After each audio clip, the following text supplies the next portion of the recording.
আমরা এখন খুব তাড়াহুড়ির মধ্যেই আছি, কারণ আমরা বেরোচ্ছি, আমরা যাচ্ছি একটা খুবই ভাইরাল জায়গায়, খুবই স্পেশাল জায়গায়। জায়গাটার নাম কোথায়? পাঁচকুড়া না না, ওটা হচ্ছে কাকুরগাছি। আচ্ছা, মা মনসা মন্দির, গেলেই দেখতে পারবেন। খুব ফেমাস মন্দির। ফেমাস বলে যে যাচ্ছি তা নয়, আমাদের অনেকদিন থেকেই মায়ের কাছে যাওয়ার ইচ্ছা ছিল, সেই জন্যই আমরা বেরিয়েছি। তো ঠিক আছে, গিয়ে সবাইকে দেখাবো, ওখানে পৌঁছে দেখা হচ্ছে। এখন আমরা তাড়াহুড়ো করছি কারণ আমাদের উবের চলে এসেছে, এখনো অব্দি এই মহিলাটি রেডি হয়ে উঠতে পারেনি, এই যে গোছাচ্ছে এখনো পর্যন্ত। চলো দেখা হচ্ছে মন্দিরে মায়ের কাছে। আমরা উবেরে উঠে গেছি, আরেকজন মহিলা উঠবে, তো তাকে তুলতে গিয়ে আবার উবের দাদা বললো আর একটা ড্রপ দিতে হবে, আর একটা ড্রপ অ্যাড করে দিতে হবে। সেই মহিলা দাঁড়িয়ে আছে, ওঠার পর আপনাদের দেখা যাচ্ছে ওই যে দাঁড়িয়ে আছে, বরের সাথে দাঁড়িয়ে আছে। এই যে বড় আছে তো, উঠে পড়ো, সামনে উঠে পড়ো, সামনে সামনে সামনে সামনে সামনে, ওটার নাম শুনি ভয় পেয়ে গেছে, না খিদে গেছে। হ্যালো কাকা, কাকা শুনতে পাচ্ছেন? দাদা ভালো, কাকা যাবেন নাকি? যাবেন? হ্যাঁ, আমি ওই দিকে যাবো। তাহলে বউকে ছাড়তে ওইদিকে এসেছি। উঠবো না, উঠবো না, না বলতে নেই, হ্যাঁ বলতে হয়। Tata tata. চলো। এই যে দিদি, আপনি ব্লগে আছেন, কেমন লাগছে? খুব সুন্দর। আমরা তাহলে রওনা দিলাম এবার। চলো, ব্রিজের ওঠার আগে এরে এত হাসছে, তুই পরে হাসছিস কেন? চলো, ব্রিজে ওঠার আগে এই জায়গাটা হঠাৎ করে দেখলাম অনেকগুলো পুলিশ দাঁড়িয়ে আছে, অন্যদিন তো থাকে না দেখি। কিছু একটা হয়েছে, আবার এরা নিজেরাও ভিডিও নিচ্ছে, সেটা দেখে আমি ভাবলাম আমিও একটা ভিডিও নিয়ে নিই, পরে বুঝতে পারবো যে কি হয়েছে। পরে জানলে বলবো। এখনো পর্যন্ত জানতে পারিনি ঘটনাটা কি হয়েছে। এই যে দেখুন, ব্যাপারটা কিছু তো একটা গুরুতর ব্যাপার হয়েছে। কেউ বলছে না, কিছু বলছিল, কিছু বলছে না। সারা রাস্তা নন স্টপ ঘুরে যাচ্ছে, আমার দম দেয়া আছে। কোথাও ঘুমাচ্ছে ওখানে।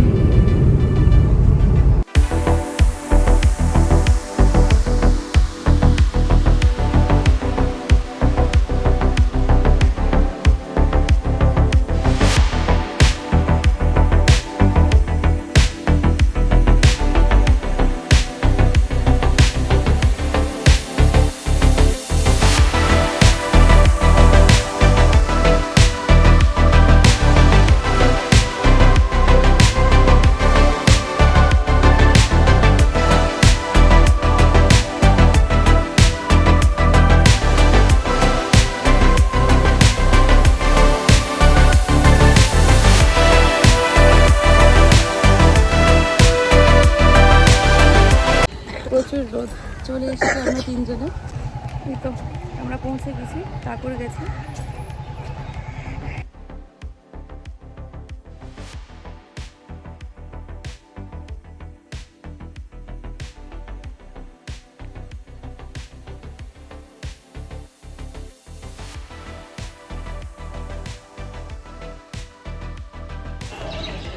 আসলাম মায়ের কাছে, পুজোটা দিতে পারিনি কারণ এখানে পুজোর টাইমিং সকালবেলা কটা থেকে, 7টা থেকে 12টা পর্যন্ত।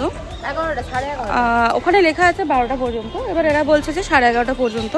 তো পুজো দিতে হলে সকালবেলা চলে আসতে হবে 9টার আগে।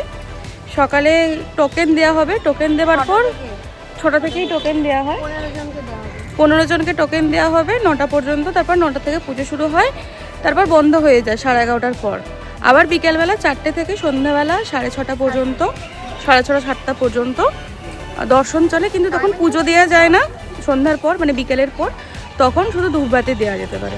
তো আমরা আসলাম, মানে ভাগ্যবশত মায়ের দর্শনটা পেয়ে গেছি, তো হালকা করে দর্শন পেয়েছি। ওরা যদিও বন্ধ করে দিয়েছিল মন্দির, তাও আমরা ঢুকতে পেরেছি। আর মায়ের দর্শন, মানে সত্যি বলতে লুকোচুরি খেলে মায়ের সাথে মায়ের দর্শন পেয়েছি আজকে আমরা। যাই হোক, আবারও মাকে বলে গেলাম যেন আবারও আসতে পারি, তো সেটাই। পরে আবার আসবো, পরে আবার দেখা হবে। কিন্তু দর্শন করে সত্যি মনটা খুবই ভালো লাগলো, তাই না? মানে যেন মনে হলো সত্যি মা আছেন আর আমরা মায়ের কাছে এসেছি। দেখাটা কি, মানে মায়ের সোজা মায়ের অনুভূতি, মা যে আছেন, মা যে আছেন সেটার একটা অনুভূতি তো হলো। মা আমরা বুঝে গেলাম যে এবার কবে কিভাবে আসতে হবে, তো সেইভাবেই আসবো। আমরা আসলে কিছু প্ল্যান করিনি, এমনি মানে চলে এসেছি আগে থেকে, মানে দেখে যে কোন টাইমটা আমরা আগের অন্যান্যরা যারা ব্লগ করেছে সেই ব্লগগুলো দেখে যদি আসতাম তাহলে হয়তো ঠিকঠাক টাইমে আসতে পারতাম। তো এরপরে যারা আসবেন তাদের জন্য আমি এই ব্লগটা বানাচ্ছি, যাতে করে তারা আমার মতো ভুলটা না করে, তারা যেন দেখে আসে টাইমিংটা।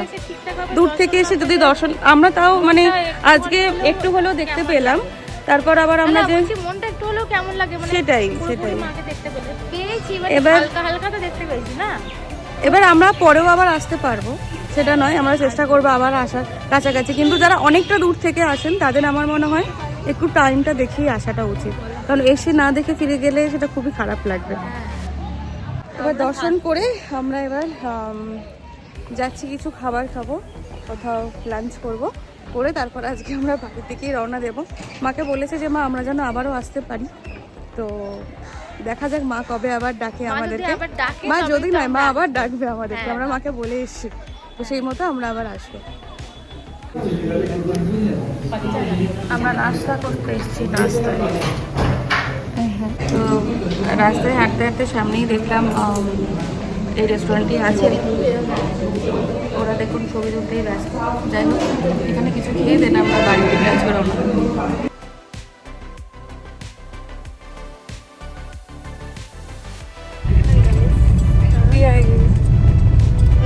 আমরা